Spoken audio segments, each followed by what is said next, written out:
ठीक है बच्चों, तो हमारा प्रश्न है कि संक्रमण धातुएं उच्चतर ऑक्सीकरण अवस्था ऑक्साइड अथवा फ्लोराइड में प्रदर्शित क्यों करती है, इसका कारण क्या है। देखो, दो कारण याद रखने, आपको केवल दो पॉइंट याद रखने हैं। कौन कौन से। सबसे पहली बात तो ऑक्सीजन और फ्लोरीन की विद्युत ऋणता पूरी आवर्त सारणी में सर्वाधिक होती है।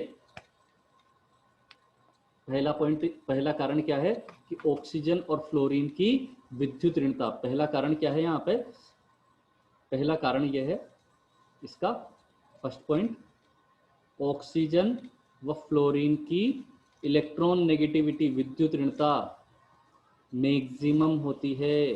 क्या होती है, मैक्सिमम होती है। दूसरा पॉइंट, दूसरा कारण है कि ऑक्सीजन व फ्लोरीन का आकार बहुत कम होता है। ठीक है, ये दो कारण याद रखने हैं आपको, इंपॉर्टेंट तो ये दो कारण ही है। अगर आप ये दो लाइन लिख के आ जाओगे इस क्वेश्चन में, आपका 100% क्वेश्चन सही है, पूरे में से पूरा नंबर आएगा। कि सर ऑक्सीजन और फ्लोरीन की इलेक्ट्रोनेगेटिविटी उच्चतम है, इसका क्या मतलब निकला। इसका मतलब ये निकला कि वो ये ऑक्सीजन और फ्लोरीन संक्रमण धातु से इलेक्ट्रॉन को उतना ही ज़्यादा अपनी तरफ क्या करते हैं, आकर्षित ग्रहण करने की प्रवृत्ति रखेंगे। यानी कि उनको ऑक्सीजन और फ्लोरीन अगर आ जाएंगे तो वो संक्रमण तत्व क्या करेगा, अपने इलेक्ट्रॉन को ज़्यादा से ज़्यादा त्यागने की कोशिश करेगा। क्यों, क्योंकि ऑक्सीजन और फ्लोरीन की इलेक्ट्रॉन ग्रहण करने की प्रवृत्ति बहुत ज़्यादा है। तो इस कंडीशन में मैग्नीज, जैसे मान लो मैंने ले लिया कि मैग्नीज, ठीक है, मैग्नीज, ठीक है, +7 है। ठीक है, ये किसके साथ बनेगा, केवल ऑक्सीजन के साथ ही बनेगा। यानी ऑक्सीजन की विद्युत ऋणता इतनी ज़्यादा थी कि उसने मैग्नीज से कितने इलेक्ट्रॉन अपनी तरफ एक्सेप्ट करने की कोशिश की, 7 इलेक्ट्रॉन एक्सेप्ट करने की कोशिश की, और क्या बना लिया, Mn2 इसका निर्माण हो जाएगा। बात समझ में आई या नहीं आई आपको। ठीक है,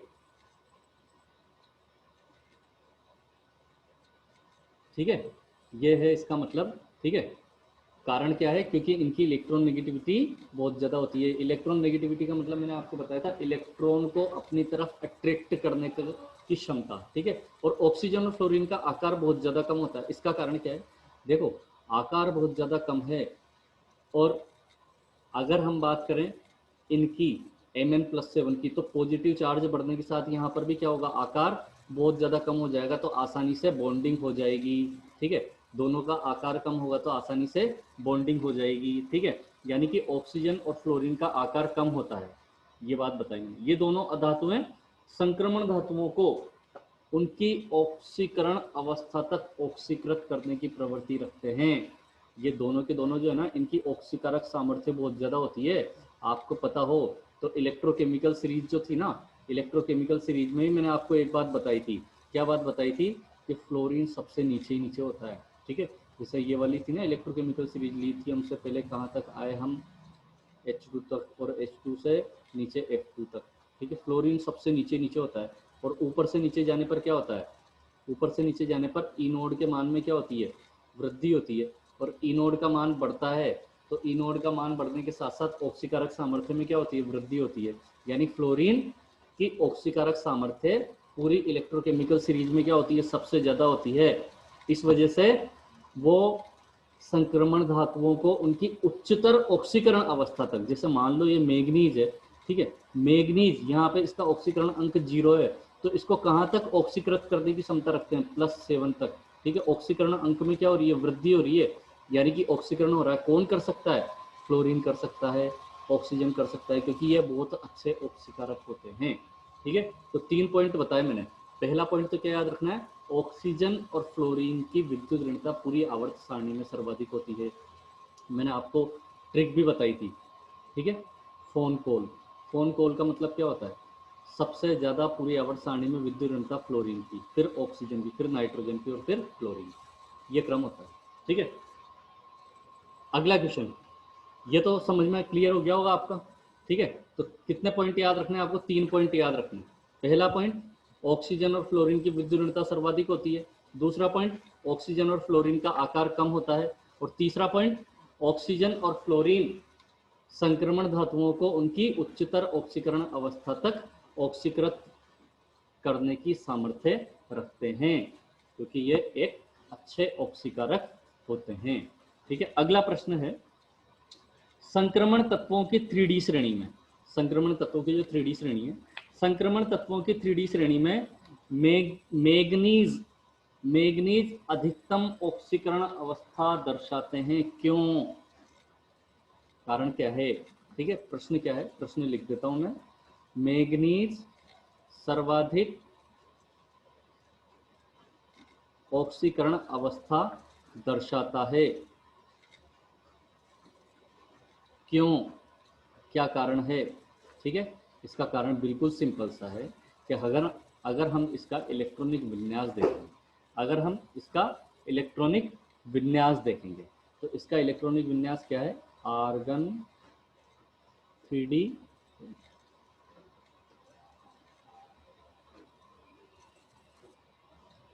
आर्गन, ठीक है, 3D5 4s2, ठीक है, 4s में उपस्थित 2 इलेक्ट्रॉनों के अलावा 3D में उपस्थित 5 अयुग्मित इलेक्ट्रॉन भी। अगर मैं इसके डब्बे वाला इलेक्ट्रॉनिक विन्यास लिखूं तो कैसे देखना, 1 2 3 4, ठीक है, 1 2 3 4 5, कितने अयुग्मित इलेक्ट्रॉन हैं? 5 अयुग्मित इलेक्ट्रॉन है। तो अगर आपसे ये पूछा जाए कि मैग्नीज सर्वाधिक ऑक्सीकरण अवस्थाएं प्रदर्शित क्यों करता है, तो इसका कारण क्या बताओगे आप? क्योंकि मैग्नीज में 4s में उपस्थित 2 इलेक्ट्रॉन के अलावा, आप क्या कहोगे? मैग्नीज में उपस्थित 4s में उपस्थित 2 इलेक्ट्रॉन के अलावा, ठीक है, 3D में उपस्थित 5 अयुग्मित इलेक्ट्रॉन भी, ये 5 अयुग्मित इलेक्ट्रॉन भी बंध बनाने में भाग लेते हैं। इस कारण मैग्नीज सर्वाधिक ऑक्सीकरण अवस्था प्रदर्शित करता है और इसका अधिकतम ऑक्सीकरण अंक कितना होता है? +7। ठीक है, बात समझ में आई या नहीं आई आपको? ठीक है, अगला प्रश्न, अगला इंपॉर्टेंट प्रश्न, बहुत इंपॉर्टेंट प्रश्न है, ध्यान से समझने की कोशिश करना। प्रश्न, अगला प्रश्न है, ठीक है, ये सब ऑक्सीकरण अवस्थाओं से संबंधित प्रश्न है। Cr+2, ठीक है, प्रश्न ध्यान से समझने की कोशिश करना, थोड़ा सा पेन को मोटा कर देता हूँ। Cr+2 एवं Mn+3, ठीक है, Cr+2 एवं Mn+3 का विन्यास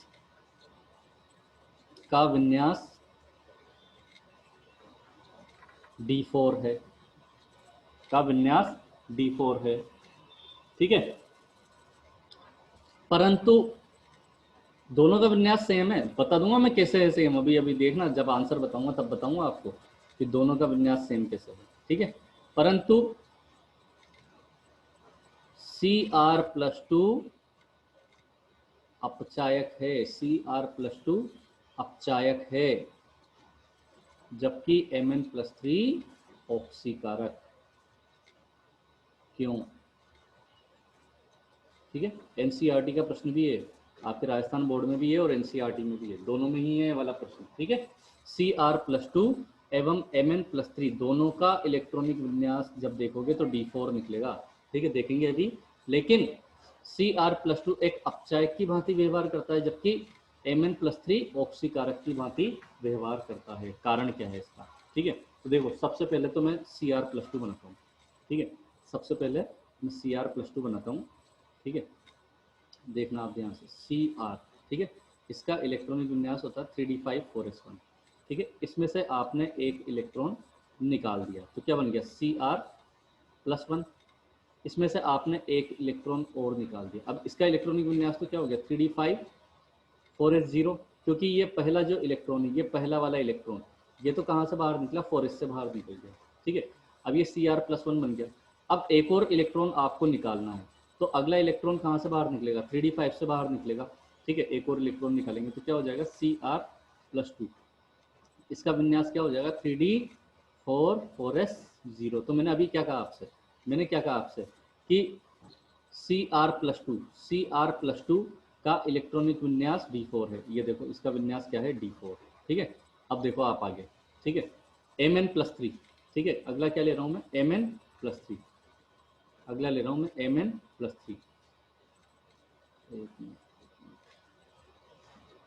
ठीक है, Mn+3 बनाता हूँ मैं, ठीक है, देखो ध्यान से, Mn3d5 4s2, पहला इलेक्ट्रॉन निकाला, ठीक है, फर्स्ट इलेक्ट्रॉन निकाला मैंने, तो क्या बना Mn+1, ठीक है, क्या बना Mn+1, इसका क्या हो गया 3d5 4s1। एक और इलेक्ट्रॉन मैंने निकाला, ठीक है, तो क्या बन गया Mn+2, इसका क्या हो गया 3d5 4s0, ठीक है। पहला इलेक्ट्रॉन किससे निकला, ठीक है, पहला इलेक्ट्रॉन किससे निकला है, पहला इलेक्ट्रॉन निकला है आपका 4s से, दूसरा इलेक्ट्रॉन भी कहाँ से निकला है, दूसरा इलेक्ट्रॉन भी निकला है आपका 4s से, ठीक है। अब अगला इलेक्ट्रॉन जो निकालना है, अगला इलेक्ट्रॉन जो निकलेगा, एक इलेक्ट्रॉन और निकल रहा है, वो कहाँ से निकलेगा Mn, ठीक है, ये यहाँ से 5 से निकल गया, तो क्या बन जाएगा Mn+3, और इसका इलेक्ट्रॉनिक विन्यास क्या हो जाएगा 3d4 4s0, ठीक है। तो देखो आप, इसका इलेक्ट्रॉनिक विन्यास भी क्या है 3d4, तो यही तो प्रश्न, यही तो है, ठीक है। प्रश्न, अब प्रश्न ये नहीं है कि इन दोनों का विन्यास 3d4 क्यों है, ठीक है।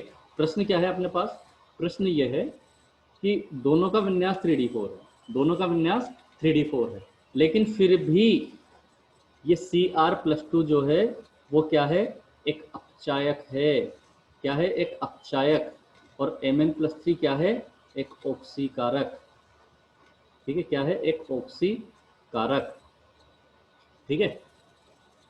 यह है प्रश्न अपना, ऑक्सीकारक, ठीक है। अब देखो इसको समझना ध्यान से, आप एक बात बताओ, बिल्कुल सिंपल सी बात पूछता हूँ, अपचायक का मतलब क्या होता है, इलेक्ट्रॉन त्यागने वाले या इलेक्ट्रॉन ग्रहण करने वाले। अपचायक वे होते हैं जो स्वयं का ऑक्सीकरण करके दूसरे का अपचयन करते हैं, यानी कि ये रासायनिक अभिक्रियाओं में क्या करते हैं, इलेक्ट्रॉन त्यागते हैं। अरे स्वयं का ऑक्सीकरण करेंगे मतलब क्या कर रहे हैं, इलेक्ट्रॉन त्यागेंगे। ऑक्सीकारक स्वयं का अपचयन करके दूसरे का ऑक्सीकरण करने वाले, तो ये हमेशा क्या करेंगे, इलेक्ट्रॉन ग्रहण करेंगे, ठीक है। अब आप एक बात पे गौर करना, अब आप एक बात पे गौर करना, अगर Cr+2 एक इलेक्ट्रॉन और त्याग देता है, अगर Cr+2 एक इलेक्ट्रॉन और त्याग देता है, ठीक है, यानी कि क्या बन जाएगा, Cr+3 बन जाएगा। जैसे ये Cr+3 बनेगा, इसका इलेक्ट्रॉनिक विन्यास क्या हो जाएगा 3d3 4s0, क्या हो जाएगा 3d3 4s0। ये 3d3 विन्यास जो होता है ये भी एक स्थायी विन्यास होता है। तो सर ये स्थायी विन्यास कब से होने लग गया, आपने तो हमें केवल 2 ही विन्यास बताए थे जो स्थायी थे, कौन कौन से, एक तो D5 विन्यास और एक D10 विन्यास। ये D3 विन्यास स्थायी विन्यास क्यों हुआ, ठीक है, ये होता है स्थायी T2G अर्धपूरित विन्यास। सर नई चीज़ बता दी, अब तो आपको समझानी पड़ेगी कि T2G अर्धपूरित विन्यास क्या होता है। अभी समझाऊंगा, लेकिन याद रखना आप पहले T2G अर्धपूरित विन्यास, ठीक है, क्या होता है, ये स्थायी T2G अर्धपूरित विन्यास होता है, ठीक है। लेकिन अगर मैं बात करूं Mn+3 की, अगर Mn+3 एक इलेक्ट्रॉन अगर ग्रहण कर लेगा, क्या कर लेगा, एक इलेक्ट्रॉन ग्रहण कर लेगा, तो एक इलेक्ट्रॉन ग्रहण करने पर वापस किस में चेंज हो जाएगा, Mn+2 में। Mn+2 का मतलब 3d5, यानी कि क्या प्राप्त कर लेगा, ये अर्धपूरित विन्यास प्राप्त कर लेगा, ठीक है, अर्धपूरित विन्यास प्राप्त कर लेगा। बात समझ में आई नहीं आई आपको, ये वाली बात समझ में आई नहीं आई, यानी Cr+2 से एक इलेक्ट्रॉन निष्कासित होने के पश्चात इसका विन्यास क्या हो जाता है, D3 हो जाता है, ठीक है। ध्यान से देखना, आप मैं थोड़ा सा हाईलाइट करता हूँ इसको, Cr+2 से, ये Cr+2 से एक इलेक्ट्रॉन निष्कासित होने के बाद इसका विन्यास, इस पर ये Cr+3 बन जाता है, और इसका विन्यास क्या हो जाता है, D3 हो जाता है। ये D3 विन्यास जो है ये स्थायी T2G अर्धपूरित विन्यास होता है। क्या होता है, ये स्थायी T2G अर्धपूरित विन्यास। जबकि अगर मैं बात करूं किसकी, अगर मैं बात करूं Mn+3 की, तो Mn+3 जब एक इलेक्ट्रॉन ग्रहण करता है तो वो पुनः Mn+2 यानी कि D5 अर्धपूरित विन्यास प्राप्त कर लेता है।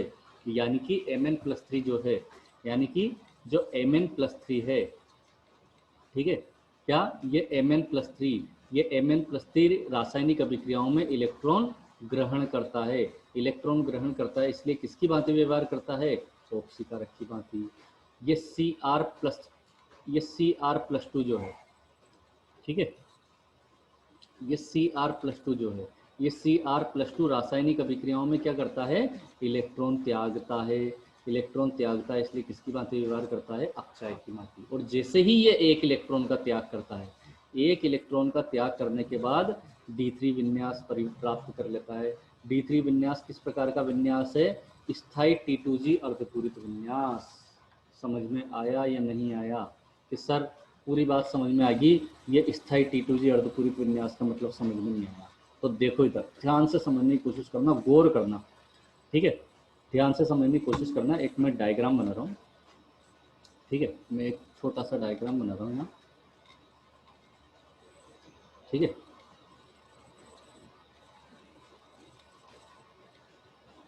मैं एक बॉक्स बना दिया मैंने, 2 3 और ये 4, कितने बॉक्स हो गए, 5 बॉक्स हो गए ना। कि सर आपने तो ये वो बना दिया, क्या बना दिया मैंने, ये तो डी कक्षक बना दिए, ठीक है। मैंने आपसे क्या कहा था, डी कक्षक 5 होते हैं टोटल, ठीक है। कौन कौन से होते हैं, DXY, DYZ, DZX, DX2Y2 और DZ2, ठीक है। याद रखना ये जो 3 कक्षक है ना, ये 3 कक्षक, इनको कहा जाता है निरक्षीय कक्षक। इनको क्या कहा जाता है, निरक्षीय कक्षक।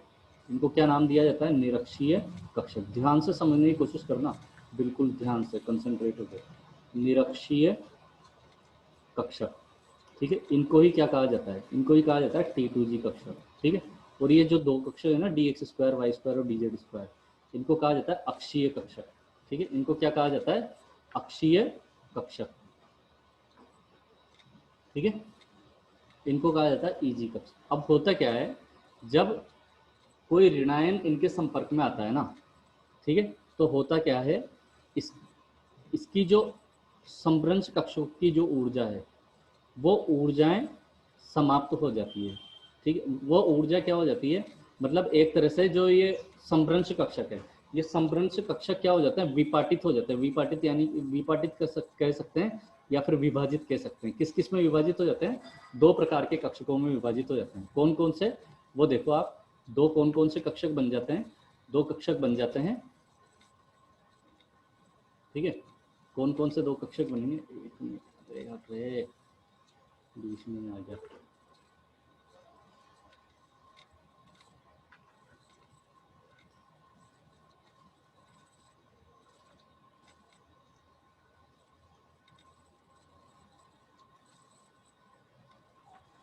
एक तो बनता है अधिक ऊर्जा वाला, सॉरी, एक तो बनता है कम ऊर्जा वाला T2G कक्षक, ठीक है। अब देखो इसमें कक्षक कितने हैं, 3 ही है ना, 1 2 और 3, ठीक है। अब देखो D3 विन्यास क्या होता है, 1 2 और 3 इलेक्ट्रॉन भरे हुए होते हैं, उसको D3 विन्यास बोलते हैं, ठीक है। अब होता क्या है, जितने इलेक्ट्रॉन इधर भरे जाते हैं ना, उतने ही इलेक्ट्रॉन इधर की तरफ भी आते हैं, ठीक है। तो कितने इलेक्ट्रॉन है, ये 1 2 और 3, ठीक है। इसको क्या बोलते हैं, इसी को ही बोलते हैं हम स्थायी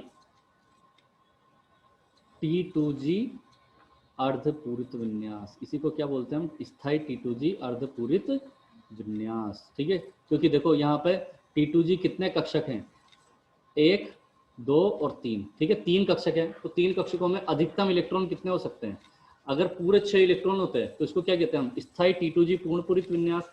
3 इलेक्ट्रॉन भरे हुए हैं तो इसको क्या बोलेंगे, स्थायी T2G अर्धपूरित विन्यास। और ऊपर की तरफ क्या होते हैं, ऊपर की तरफ 2 कक्षक और बने हुए होते हैं, इनको बोलते हैं हम EG कक्षक। इनको क्या बोलते हैं हम, EG, ठीक है।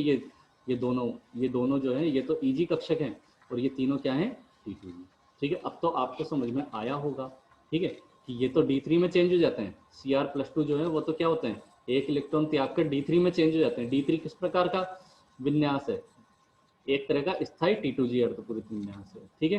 तो आपको शायद अच्छे से समझ में आया होगा प्रश्न, ठीक है। इसके बाद देखो, इसके बाद एक पॉइंट और है छोटा सा, बिल्कुल सिंपल सा है, कि कुछ संक्रमण तत्व जो हैं वो संकुल यौगिकों में शून्य ऑक्सीकरण अवस्था भी प्रदर्शित करते हैं। संकुल यौगिक क्या होते हैं सर, संकुल यौगिक क्या होते हैं, समझ में नहीं आया, आपने क्या बोला, पूरा अच्छे से समझ में आएगा, पूरा कंप्लीट चैप्टर 9 चैप्टर जो है आपका, तो 9 चैप्टर, अगला जो चैप्टर है वो पूरा कंप्लीट संकुल यौगिकों का ही है। संकुल यौगिक क्या होते हैं? संकुल यौगिक जटिल यौगिक होते हैं जो अपने आयनों में विभाजित नहीं होते हैं, ठीक है। उनको क्या कहा जाता है? संकुल यौगिक या फिर जटिल यौगिक कहा जाता है। जैसे देखो NiCO और होल 4, NiCO का होल 4, ठीक है, ये एक संकुल यौगिक है, ठीक है। FeCO होल 5, ठीक है। ऐसे ही एक और होता है CO होल 6, ठीक है। इसको बोलते हैं निकल टेट्रा कार्बोनिल, 4 का मतलब होता है टेट्रा, ठीक है। इसको बोलते हैं आयरन पेंटा कार्बोनिल, इसको बोलते हैं cobalt hexa carbonyl. Carbonyl compound होते हैं, कुछ कार्बोनिल यौगिक होते हैं, ठीक है, कुछ ये जटिल प्रकार के यौगिक होते हैं। ये मैं बहुत अच्छे से समझाऊंगा आपको 9th चैप्टर में, ठीक है। तो जो जटिल कार्बोनिल यौगिक होते हैं, जटिल कार्बोनिल यौगिकों में संक्रमण धातुओं की ऑक्सीकरण अवस्था सदैव क्या होती है? शून्य होती है। ऑक्सीडेशन नंबर अगर हम देखें ना तो यहाँ भी 0 होगा, यहाँ भी 0 होगा और यहाँ भी 0 होगा, ठीक है। तो ये अपनी बात हुई पूरी कंप्लीट ऑक्सीकरण अवस्थाओं से संबंधित, ठीक है। अब अपने ये वाला टॉपिक पूरा अच्छे से कंप्लीट हो गया है। कौन सा? सामान्य गुणधर्म वाला। अब मैं आपको नेक्स्ट क्लास में हम संक्रमण श्रेणी तत्वों के अभिलाक्षणिक गुणधर्मों की बात करेंगे। किनकी बात करेंगे?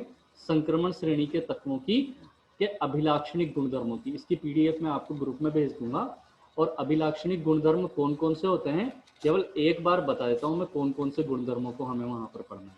जैसे कि आपने सुना होगा कि संक्रमण श्रेणी के तत्व जो होते हैं वो उत्प्रेरक के समान व्यवहार प्रदर्शित करते हैं।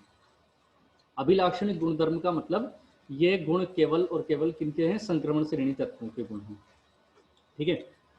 संक्रमण श्रेणी के तत्व रंग प्रदर्शित करते हैं। बहुत इंटरेस्टिंग टॉपिक है, बड़ा मजेदार टॉपिक है। रंग प्रदर्शित करना, उत्प्रेरक के समान व्यवहार प्रदर्शित करना, इन सब के कारण पूछे जाते हैं। ये टॉपिक कंप्लीट, आपका चैप्टर कंप्लीट, ज्यादा बड़ा चैप्टर नहीं है, ठीक है। चुंबकीय व्यवहार प्रदर्शित करना, संक्रमण श्रेणी के तत्व क्या करते हैं? चुंबकीय व्यवहार प्रदर्शित करते हैं। क्यों करते हैं इनको, इसको भी हम समझेंगे ध्यान से, ठीक है। इसके अलावा आएगा कि संक्रमण श्रेणी के तत्व अंतराकाशी यौगिकों का निर्माण करते हैं। क्या होते हैं अंतराकाशी यौगिक, इन सब के बारे में हम डिटेल से पढ़ेंगे। संक्रमण श्रेणी के तत्व मिश्र धातुओं का निर्माण करते हैं, एलॉयज का निर्माण करते हैं। आपने सुना होगा ना, बाइक वगैरह में, कार वगैरह में आजकल आती है एलॉय व्हील, ठीक है। एलॉय का मतलब क्या होता है? मिश्र धातु, ठीक है, मिश्रित धातु, ठीक है। संक्रमण श्रेणी के तत्व उपसह संयोजक यौगिकों का निर्माण करते हैं। तो ये सारे जितने भी गुणधर्म हैं ये सब संक्रमण श्रेणी तत्वों के अभिलाक्षणिक गुणधर्म हैं। ये आपको मैं नेक्स्ट क्लास में समझाऊंगा। अब मुझे बताओ आज की क्लास में आपको समझ में आया या नहीं आया? मैं अनम्यूट करता हूँ। आ गया सर। क्लास कैसी लगी? आज की क्लास कैसी लगी आपको? अच्छे से समझ में आया? हाँ सर। ठीक है बच्चों, धन्यवाद।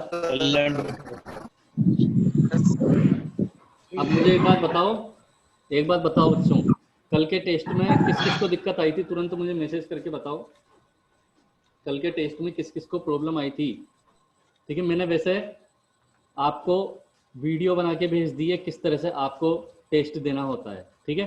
तो आप कल जो मैंने वीडियो भेजी थी ग्रुप में, उस वीडियो को अच्छी तरह से देखें, समझें, और उसी तरह से अब अगली बार आप टेस्ट दोगे। एक बार और टेस्ट लूंगा मैं इसी चैप्टर का एक बार और टेस्ट लूंगा, और आपको एक मैं शीट भेजूंगा, ठीक है। शीट का एक पेज भेजूंगा जिसमें इसके प्रीवियस ईयर के क्वेश्चन होंगे, ठीक है। प्रीवियस ईयर में कौन कौन से क्वेश्चन हैं वो बताऊंगा मैं आपको, ठीक है। तो वो क्वेश्चन आपको आपकी कॉपी में करना है, ठीक है। आप उसमें आपके नोट्स की भी हेल्प ले सकते हो, ठीक है। वो सब क्वेश्चन आपको आपकी कॉपी में लिखना है, ठीक है। लास्ट क्लास की वीडियो भेज देना। मेरे पास बेटा पूरी वीडियो बनी हुई रखी है, केवल अपलोड करनी है मुझे, ठीक है। मैं अपलोड का कोई दूसरा जुगाड़ देख रहा हूँ किस तरह से कर सकते हैं हम, ठीक है। ठीक है बच्चों, आज के लिए इतना ही काफ़ी है। धन्यवाद।